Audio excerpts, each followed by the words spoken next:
Sir, ये जो आंदोलन है इसको कहीं ना कहीं अब सरकार किसी और रूप में ले जा रही है। जैसे कि आपने कल बयान भी सुना था मोदी जी का कि इसमें जो है ये कई बार कहा है कि बुद्धिजीवी और भी चीज़ें होती हैं, लेकिन कल कहा गया है कि इसमें जो है आंदोलन जीवी घुस चुके हैं। क्या कहेंगे? देखो, मैं कहना चाहता हूं कि सरकार है, सरकार कुछ भी कह सकती है, सत्ता उनके पास है, सत्ता के बदबोश में है सरकार इस समय, और किसान इस देश का असली मालिक है। अन्नदाता सबका पेट भरता है। आप देखते हो, किसान अगर समृद्ध होगा तो ये देश समृद्ध होगा। किसान ही इस देश की खुशहाली का रास्ता निकाल सकता है, लेकिन मोदी सरकार है किसानों से वार्ता नहीं कर रही है। मैं तो कह रहा हूं कि जब मोदी जी अमेरिका चले जाते हैं, लंदन चले जाते हैं, फ्रांस चले जाते हैं और यहाँ तक कि पाकिस्तान भी चले जाते हैं बिना बुलाए, तो वो किसान आंदोलन पर क्यों नहीं आ रहे हैं बताइए आप। उनको तो यहाँ आना चाहिए।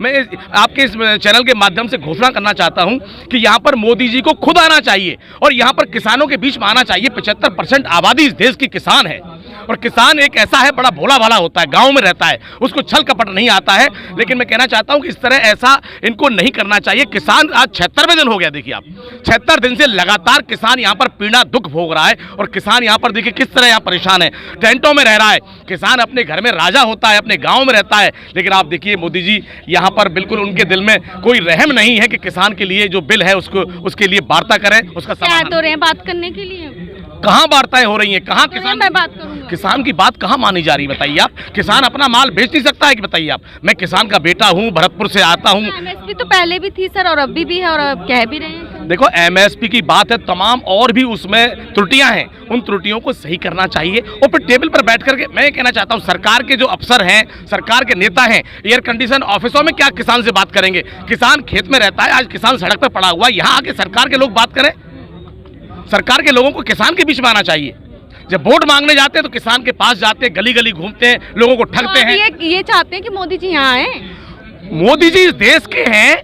मोदी जी पहले वही मोदी जी हैं जो 15 साल मुख्यमंत्री रहे थे गुजरात के, वही मोदी जी हैं जिन्होंने बड़े बड़े काम किए हैं। आप देखती होंगी, मैं बताना नहीं चाहता, लेकिन मैं कहना चाहता हूं आज इस राष्ट्र के वो प्रधानमंत्री हैं। प्रधानमंत्री जनता के द्वारा चुना जाता है। ये सरकारें जो हैं ये जनता के द्वारा बनाई गई हैं। हम लोग सब लोग जितने भी आज यहाँ दिल्ली में बैठे हैं, गाजीपुर बॉर्डर पर, ये वोट देते हैं और वोट की जो ताकत है, उस वोट की ताकत से मंत्री प्रधानमंत्री बनते हैं। तो क्या दिक्कत है मोदी जी को यहाँ आने में?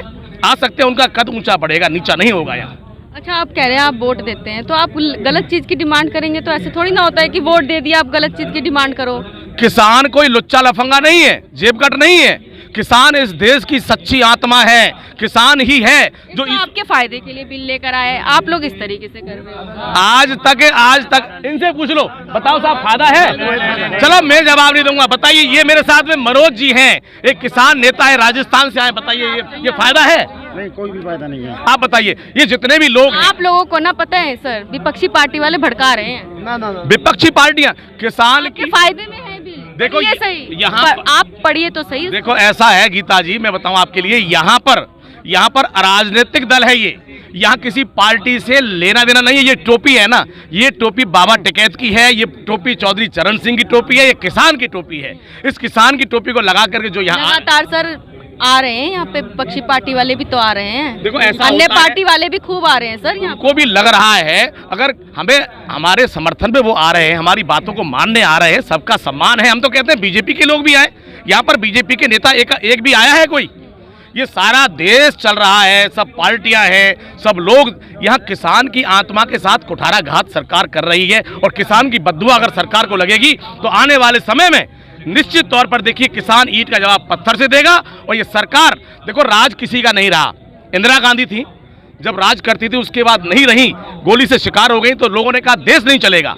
अटल बिहारी जी थे, उसके बाद देश चल रहा है। आज मोदी हैं, ये हैं, नहीं रहेंगे सत्ता में तब भी देश दौड़ेगा चलेगा। ये भारत है, ये भारत राम का देश है, ये सुदर्शन चक्रधारी कृष्ण का देश है, ये हमेशा चलता रहेगा। इस भारत के साथ में किसान पहले भी अच्छा था, आज भी अच्छा ही रहेगा।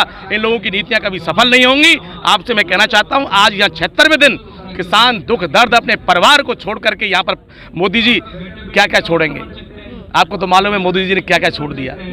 तो मोदी जी आप समझिए, किसान देश के लिए किया ना। मैं आपको दिखाना चाहता हूँ, देखिए आप, ये आंदोलन है, देखिए आप, देखिए गीता जी, देखिए ये जगह है यहाँ पर, ये जगह है यहाँ पर 76 दिन से लगातार किसान अपनी पीड़ा व्यक्त कर रहा है। किसान, अच्छा बताइए, किसान ने कब देश के साथ गद्दारी की?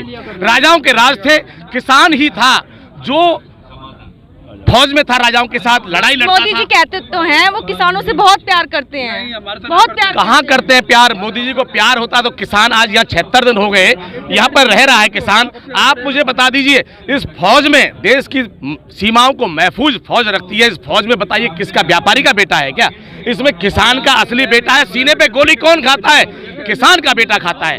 किसान ही इस देश की असली ताकत है और किसान चारों तरफ रहता है। ये किसान जगह जगह, अब देखिए हिंदुस्तान में ये आंदोलन। सर एक चीज और है। अच्छा सर ये बताइए, फंडिंग कहाँ से हो रही है? ऐसा है, किसान को रोटी चाहिए, दाल चाहिए, किसान दुनिया के लिए फंडिंग कर देगा। कैसी बात करती हैं आप? किसान को फंडिंग चाहिए, किसान पे आरोप लगा रही हैं आप। कैसी आप पत्रकार कैसी हैं गीता जी? आप क्या पूछ रही हैं? मैं तो पूछ रही हूँ फंडिंग। किसान अपने देश में कोरोना के काल में, कोरोना के समय में किसान ने दुनिया का पेट भरा। मैं नहीं आरोप लगा रही है, आप गलत बोल रहे चलो हैं। आप नहीं लगा रही हैं, लेकिन किसान ने मेरा तो क्वेश्चन है, ये जो पेट है ना, पेट, इस भूख में, इस भूखे प्यासे लोग शहरों से गांव की तरफ भागे। गांव में व्यापारी रहते हैं क्या? गांव में किसान रहता है। किसान को गंवार समझते थे, लेकिन उस गंवार की शरण में ही कोरोना में लोग भाग भाग के अपने घरों पर पहुंचे। किसान जो है वो सच्चा है, कोई फंडिंग नहीं। किसान अपने खेत में गेहूं उगाता है, फसल उगाता है। आज जो भी कुछ खा रहे हैं, ये शरीर जो है हमारा है ना, ये किसान ही चला रहा है। पूरे जो जितने भी घूम रहे हैं, तमाम जो सर ये पंडाल लगे हैं, खाने के भी पंडाल में किसी में भी कोई 5 स्टार सुविधा नहीं है, कोई इसमें ऐसा कुछ नहीं हो रहा है, लग्जरी नहीं है, कोई टब बाथ नहाने के नहीं है, कोई यहाँ पर तो दाल रोटी आप देख रहे हैं जो किसान का सादा भोजन है। यहाँ पर मीट मुर्गा जो है वो नहीं है, बिरयानी भी वेज बिरयानी है, बिरयानी वेज बिरयानी है। ये बिरयानी वो नहीं है जो सरकार के लोग खा रहे हैं। किसान यहाँ जिंदाबाद है, जिंदाबाद था और जिंदाबाद रहेगा। अच्छा सर, आप कैसे बिल वापस कराएंगे? दिल्ली में तो जाने नहीं दिया जा रहा। देखो ऐसा है, मैं ये कहता हूँ, कंस को भगवान कृष्ण ने मारा, अधर्म है आज किसान के साथ।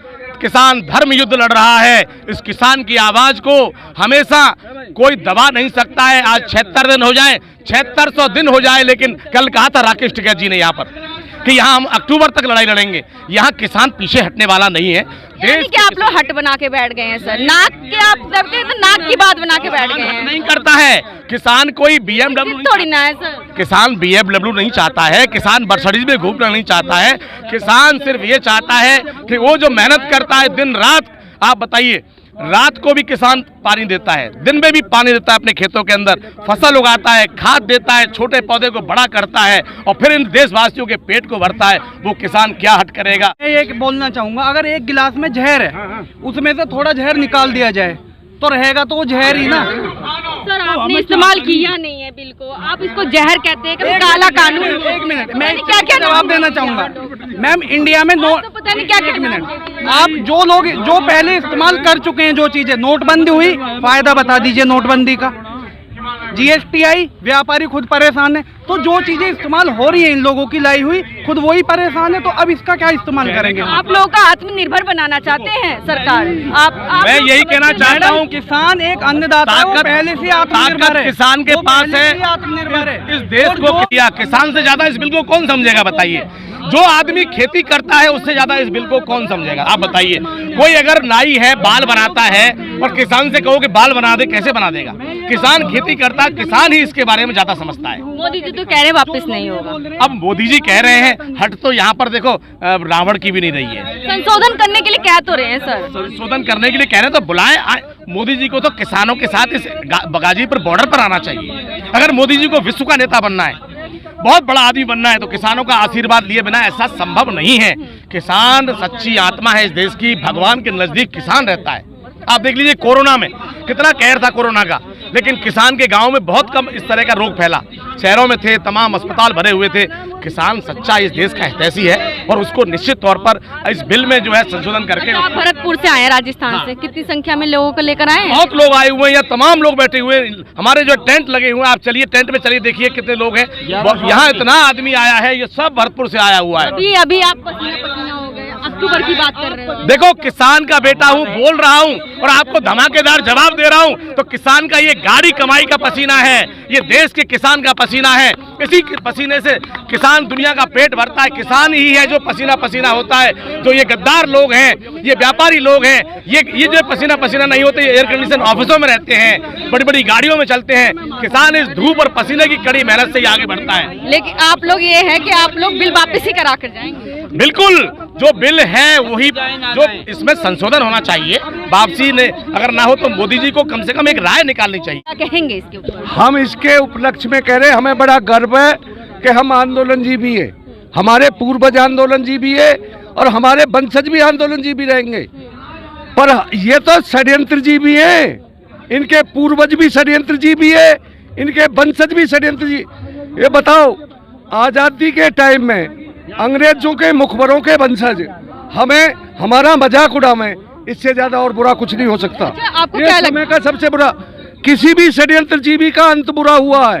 रावण देख लो, दुर्योधन देख लो, शुक्री देख लो, या इसमें देख लो अंग्रेज, ये जितने भी षड्यंत्रजीवी हुए, मोदी जी के षड्यंत्र भरे जीवन का हर आदमी को पता चल चुका है। इनके इतने दिन मोदी जी चुप रहे। इंसानियत का एक बताता हूँ, इस देश को मुझे लड़की होने में शर्म लग रहा है, कोई पुरुष पत्रकार हो, समलैंगिकता लाए ये भीषम, गुरुदेव परशुराम, स्वामी दयानंद जैसे महापुरुषों का देश है। इन्होंने वो अपराध कमाया, या किसान की जमीन को बेच रहे, हर चीज को ये प्राइवेटीकरण कर रहे। इनसे ज्यादा षड्यंत्रकारी नहीं है। मैं हर आदमी का कर्म और धर्म समझूंगा इनका विरोध करना। ये हमारे लिए, हमारी नस्लों के लिए ये बिल्कुल वो ग्रुप है जो मुखबरी करता था, उन्हीं का उत्तराधिकार चल रहा है। और ये वो ग्रुप है जिन्होंने आज़ादी में नाड़ कटवाई हैं। इस बात को समझ के सब इसी सहयोग करें। इतने दिन मोदी जी चुप रहे, प्रधानमंत्री जी इतने दिन चुप रहे, और जब एकदम प्रधानमंत्री जी के चेले आतंकवादी, माओवादी और या चीन और पाकिस्तान के एजेंट बता रहे, उस पर तो मोदी भी रहेंगे चुप। जब थोड़ा सा राज्यसभा कर उसका बना, उस पर हमें बताएंगे वो आंदोलनजीवी। हमें तो गर्व है अपने आंदोलनजीवी होने पे। तो यानी कि आप लोग मतलब ये बिल वापस करा के जाएंगे? बिल्कुल, बिल वापस करा के जाएंगे, कानूनी गारंटी लेके जाएंगे। और वो अपना, अब तुम्हें एक बात बताओ, तुम सब जो शहरी लोग हो, जहाँ कोल्लू चलता हो वहाँ बैठ के दो 2 किलोमीटर तक महक आती है कोल्लू की। जब ये महक को भी बदबू मानते हैं तो इन लोगों से जल्दी भारत की जान छुटाओ। हर पत्रकार, हर नागरिक, हर आदमी का आज धर्म बन गया है। ये आज़ादी से खतरनाक क्रांति है। जो व्यक्ति किसानों को बेकरार, उनका मजाक उड़ाकर उन पे वो जीबी और वो आरोप लगा रहा है, उससे बड़ा षड्यंत्रकारी व्यक्ति नहीं हो सकता कोई इतने बड़े पद पे होके। वो ये ना समझे कि कोई और आदमी ना दुनिया में, अभी धरती माँ कभी खाली नहीं